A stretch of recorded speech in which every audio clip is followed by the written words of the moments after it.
This is your boy MNTBN. Hey guys, this is your boy MNTBN. Up for another video, and today's video, sobrang lamig ngayong gabing to. Ang gagawin ko sa video to, siyempre, nakita ko na to ilang beses na pinaulit-ulit ko na tong mapanood. I'm really obsessed of Marvel kasi nagsimula to nung X-Men. X-Men talaga, lahat pinanood ko hanggang sa nag-jump ako sa Avengers, hanggang sa ano talaga, iniisa-isa ko talaga yung lahat ng movie. Kaya ngayon, I'm very happy na kapanood ako ng Black Panther, and ayun na nga, pwede na akong manood ng Avengers Infinity War, guys, dahil alam ko naman na parang ready na. Start na, mag-react na tayo sa video to. Gusto ko na meron ako makitang bago na parang easter egg na gagawin ko. Hindi ko ito nakita dahil, oh my god, gano'n. Lagyan na natin yung ating protective headset.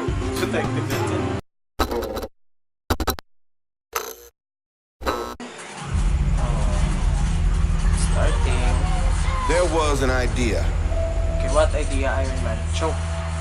to bring together a group of Okay, remarkable people Okay, si Doctor Strange. to see if we could become something more. Okay, si Vision. Oh, may ano na si Vision. Iba ng color ng ano, iba din. We could fight the battles Okay. that they never could.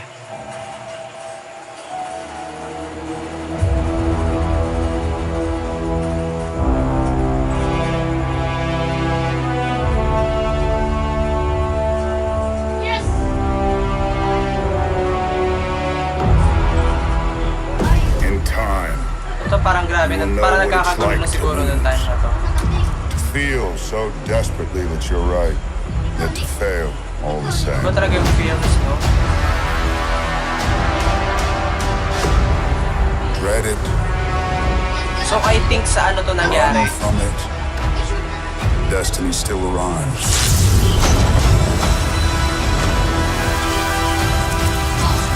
Sobrang nakakatakot talaga yung Thanos. So parang kaya nila Evacuate the city. Engage all defenses. And get this man a shield. get this man a shield kasi wala na raw shield sa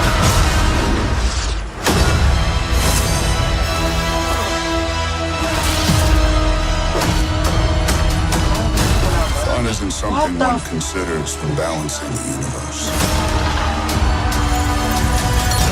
But this does put a smile on my face.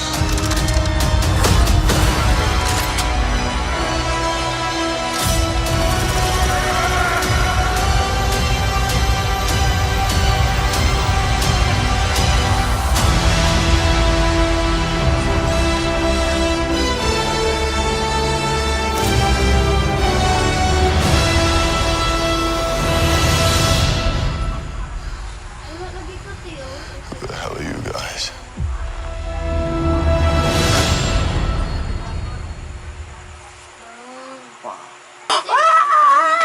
Kaka-spoil tayo dito. Spoiler alert ako, pero hindi ko naman talaga alam na baka yun yung mangyayari. Yung mga ano ko lang, thoughts and opinions dun sa movie, kung ano yung mangyayari. Tingin ko yung first talaga na ipapakita sa movie is yung part na si Thor at saka yung Guardians of the Galaxy. Tingin ko, dun talaga mag-start yung movie na magkakita sila. Kasi nga, di ba, si Thor after dun sa Asgard, di ba, nasira na yung Asgard, tapos pupunta sila dun. Yun lang ang tingin ko, guys. And tapos si Thanos, yung unang siguro ni Thanos, unang attack niya is dun sa Queens. Queens ba yung lugar ni Spider-Man? Oo, sa lugar ni Spider-Man, dun siguro yung una niya. Kasi kita niyo yung parang circle, yun siguro yung parang portal na siya, dun siya lalabas, di ba? So parang dun siguro yung start na merong something. Kasi nakita niyo naman sa ano ni Spider-Man, di ba? Tapos next is yun, Spider-Man, Doctor Strange. Parang kailangan talaga na si Doctor Strange dito. Parang si Doctor Strange dito yung parang teacher nila na kung paano nila lalabanan or paano nila ito gagawin or sino yung lalapitan nila. Parang si Doctor Strange yung parang lalapitan nila for the advice. Ganun siguro. Then, si Black Panther, parang dun sila sa, yung battle scene, dun siguro talaga mangyayari sa Wakanda. Kasi mga taga Wakanda yung nasa likod ng Avengers eh. Ano ba? Yung sa Guardians of the Galaxy, tipong siguro, hindi sila, medyo meron silang maliit na laban. I think, tutulong sila sa laban, pero not really siguro. Or maybe, sa huli, papasok sila. Diba? Yung parang ganun. Maybe lang, maybe. At saka, ano pa ba? Mamamatay. Nanood ako ng mga videos na meron daw mamamatay, meron daw kung ano pa. Siguro meron nga talagang mamamatay dun si Captain America daw kasi yung ginanon ni mamamatay siya. Pero meron akong nakita na parang kawawa talaga si Spider-Man. Nakita niyo yung parang ginanon siya ni Thanos. Diba yun? Grabe talaga yung impact nun. Yung parang ano yun parang delikado kung ano ba. Tsaka yung si Iron Man, isang ganun lang ni Thanos, iba din talaga. So, ang tanong ko lang talaga sa isip ko, saan si Wasp at saka si Ant-Man? Sabi nila mag-debut daw sila yung dalawa dito sa movie na to. Pero, parang wala sila sa trailer. Diba? Ang cool ng fact na meron ng parang mukha si Vision talaga, na parang pang-tao na talaga. Kasi, gusto ko talaga si Scarlet Witch at si Vision na magkatuluyan kaso lang parang mamamatay si Vision kasi wala na siya sa last battle diba? Nakikita niyo naman, diba Avenger siya? Tapos wala siya dun sa pinaka-last na battle pa.